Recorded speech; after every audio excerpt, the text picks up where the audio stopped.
What's going on, guys? Coach Sam here at Rise with a little birthday Wednesday whiteboard session.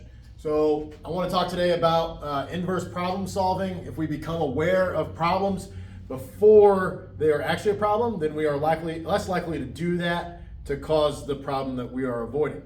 So if you want to be miserable, here are the top 5 ways that you can be miserable.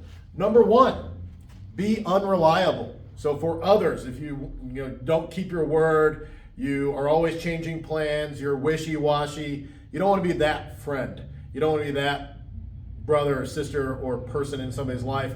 Because eventually, if you are unreliable for others, then they'll just stop asking you for help, asking you to do things, and you'll be lonely. And we need community in our life to be a happy, fulfilling life. Number 2, being inconsistent. So this is inconsistent with yourself. So breaking promises to yourself, saying you're going to do something, then you don't. Start something, then you stop it. Ultimately, that tears away at your self-esteem, what you view yourself capable of doing. I think self-esteem is a little overblown as a topic. But the more likely you are to think of yourself less and to not succeed at something, like, oh, I won't be able to do that. I've never been able to do that. I won't be able to do that. The more likely you are to believe it, and the more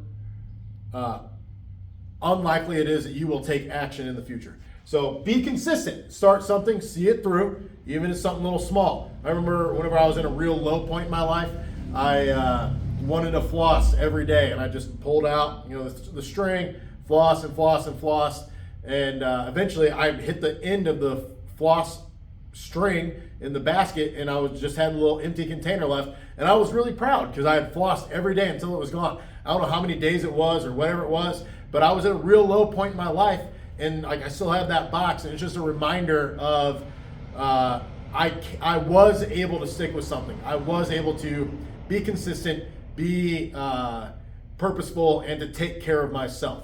So avoid inconsistency. Number 3, lie. So if you are not truthful with yourself or with others, then that will tear apart your relational foundation, all sorts of bad stuff. You'll just view yourself ugly as an ugly person. And so if you want to be miserable, then just lie to people all the time, pretend to be somebody you're not, and you'll have that eating feeling within you that you are not living up to your full potential and that you're letting people down with your actions, with your words. Your eyes will become dim. The light of your life, the truth of your like the gospel within you will be diminished. The gospel of Jesus, obviously, but not to go live your truth or anything like that. I think that's a lot of hogwash as well. But to live truthfully within the realms of Jesus, within the Bible, and then also in relations with others and yourself. Number 2, and I did this one a lot, was sit and stew. So a lot of problems result from people just sitting around and thinking about all the bad stuff that have happened. In your brain, you can develop neurological pathways. And the more you tread that path, just like a path in a forest, if you keep walking that same trail and same trail and same trail, eventually you're going to get rid of the grass, you're going to get rid of the shrubs, you're going to get rid of everything. It's going to become a divot and a deeper divot, and then eventually a ditch, and then eventually there will be some like bigger erosion. And that path will just be really easy for you to fall into every single time you keep taking that path. So if you just sit around and stew and think about all your problems and think about how you've been wronged, then you are just going to continue to be miserable. You're not going to get over it. You get over it by taking action. Get off your butt, stop thinking about it, and start moving. You don't have to work out. You don't do that. Just go pick weeds out of a yard. Go do something to improve the area and surroundings around you. Do your laundry. Do basic stuff that shows that you care about who you are, and what you can provide to this world. So don't sit around and stew. Then number 1 is don't be a victim. So a lot of people are plagued with the victim mentality. And that doesn't even have to be about socioeconomic stuff.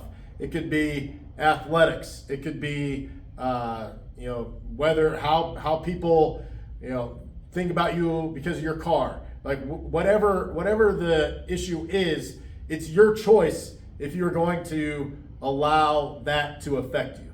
So you can continue to keep moving forward in your life. You just have to work a whole lot harder to overcome that and to prove those people wrong. So, whenever I was working in politics and then made that transition, I could have said all sorts of things like, oh, I had elections go against me. I had press releases go, against my career, and, politics didn't work out because all these other factors that wasn't me. But if I just take ownership, hey, that career didn't work out. I was really hoping that would be a good thing. Turns out I didn't like it. And instead of blaming others, I just move forward with the thing that I want to do, which is go on to be a coach and own a gym and coach kids and help people and all those things. Then it's a whole lot easier for me to move forward, take responsibility for the past, things that didn't work, and apply myself to my career and my relationships and everything moving forward, because I've definitely screwed up. I've definitely wronged people, and taking responsibility for that, whether that is personal, relational, financially, whatever, and moving forward. You get one scar, but don't re-scar the same area. Don't get the same scar twice. And unfortunately in my life, I've had to learn a lesson a couple of times, but I'm not going to sit around and let my lack of whatever that made me do two problems or get a couple of the same scars prevent me from moving forward. So in summation, if you want to be miserable, be unreliable, be inconsistent, lie, sit and stew, and be a victim, if you do that, I guarantee you will not be happy, and people won't call on you for help. You won't have friends send you Christmas cards. You won't be invited to things. And I know all that because I was that at one point in my life and decided to turn it around and stop being a victim and started taking ownership of my life and applying myself to do the best I can. So a little birthday Wednesday whiteboard session, top 5 ways to be miserable. You flip that on its head and you'll be happy. So be reliable, be consistent with yourself, tell the truth, take action, empower yourself. Don't be a victim. Believe you can do something. All right, that's it. See you out there, guys. Keep it up.